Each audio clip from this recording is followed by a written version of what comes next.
Hello and welcome to the RetroTech 120p challenge. The rules are simple. You can have as many practice goes as you want, but as soon as you press record, that is your run. You then upload it onto your nearest YouTube, Facebook or Vimeo. What other ones are there? What's the Vimeo? Is it Daily? What was the daily one? Anyway, Dailymotion. You could do that, I guess. You probably won't. And if you're really bad, you can upload it onto TikTok. If it only lasts a couple of seconds. But yeah, this is Bubble Bobble 3.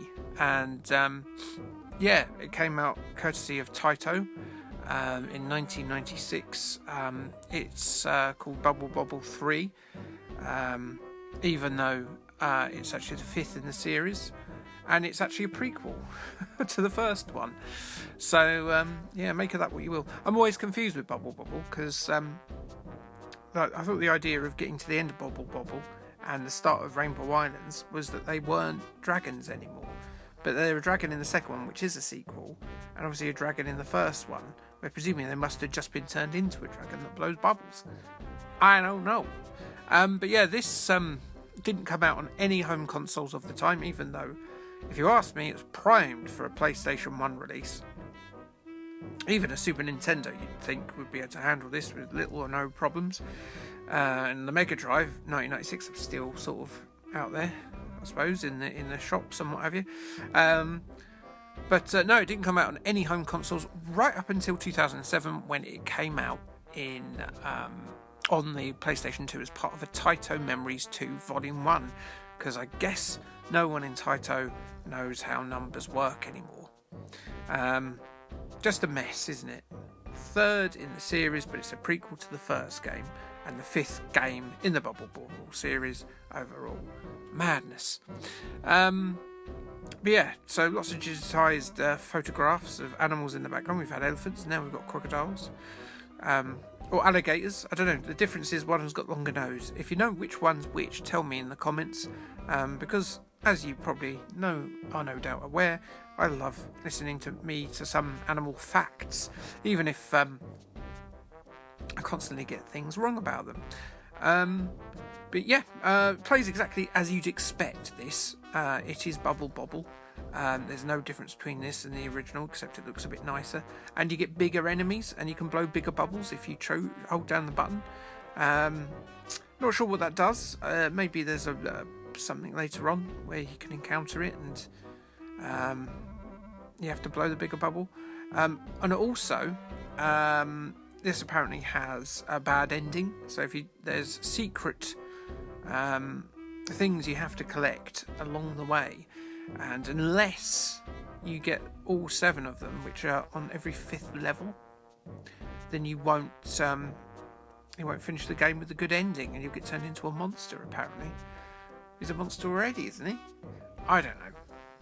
These crazy Taito kids and their weird ideas. And that in the background is a tree frog, and I am going to tell you in this week's General Facts about tree frogs. So frogs fornicate, or tree frogs anyway, by a technique called amplexus.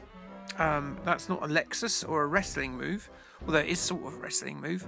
Basically what happens is the male will cling to the female and he will hold her in place while he brings his cloaca against her cloaca, and they make sweet love, and all the yop is spilled out into her unitary, and she issues lots of frog spawn, not frog porn, but frog spawn. I mean, that sounds fairly standard, fairly simple, but basically the amplexus technique involves the male frog clinging desperately onto the female frog while she walks about and does her daily business. I don't know what they do as daily business. I don't know, do they work in an accountancy firm? I don't know. But yeah, so he's there for several hours and she's just walking about, doing her thing, shopping and what have you for, I don't know, what do they eat? Gametes? So yeah, that's amplexus. But it's a fraught journey for a male frog, because while he's on there, another unattached frog could always give him jip, because what the other frog could do is it can pull him off, not like that, and take his place like some sort of sexual musical chairs. The more successful male frogs are those who have thicker forearms and enlarged nuptial pads, which is the gripping part of the frog's hand. So if you're a gym bro frog, you're going to have more success with the ladies than some sort of underdeveloped frog putz or schmuck or other Jewishy insults. And yeah, this has got like bosses, as you can see. We've got like a Rainbow Island style boss with the Rainbow Island's health bar at the top, and it's pretty obvious what you have to do here.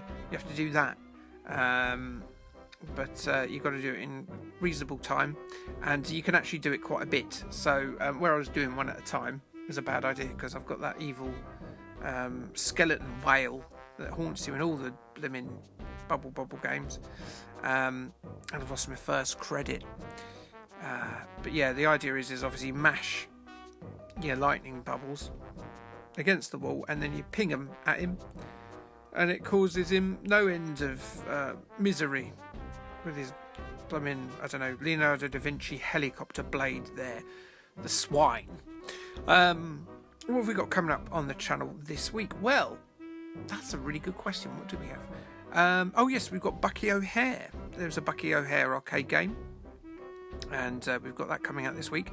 And see if you can give me lots of helpful comments on there, such as the guy who saw the premiere for it go up and said, actually, if you've done your research, you'll know it's actually it was a comic first. If you've done a bit of research, you'll find that out.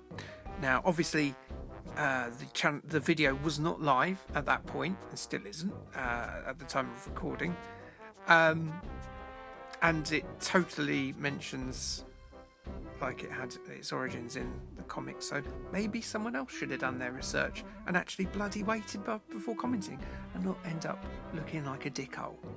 Hi if you're there. I do apologise, but yeah, that wound me up a little bit, because it's just kind of like you put a lot of work into these videos, and some guy will just come along and he'll say something which doesn't have any grounding in reality. I mean, obviously it does. Obviously what he said is absolutely true, but just wait. You know, wait until you've seen something before you comment on it, otherwise you're going to end up. Anyway, all that fruit and that big old gem, where's he put that? Does he stuff it up his dragony arse? Who knows? But yeah, do I like this game? I do. Will I return to it? Maybe. I get a bit bored with the kind of bubble dragons, like Double Dragon, but with bubbles. With Bubble Bobble games after a bit, because it's kind of like, yeah, they get a bit staid and a bit similar, and you get like screens like this, which there's a way to do it, unless you figure it out pretty quickly, you're a bit shagged. So yeah, not for me this, but yeah, really good game if you like this sort of thing. I think that what it does is absolutely par for the course with these bubble games, and you will probably enjoy it, and it's worth taking part if you can. But my go is over, my time is over, and thank you for joining me, and I will see you again for a Retrotech 120p challenge probably next week. Like, subscribe, and Kay, thanks, bye.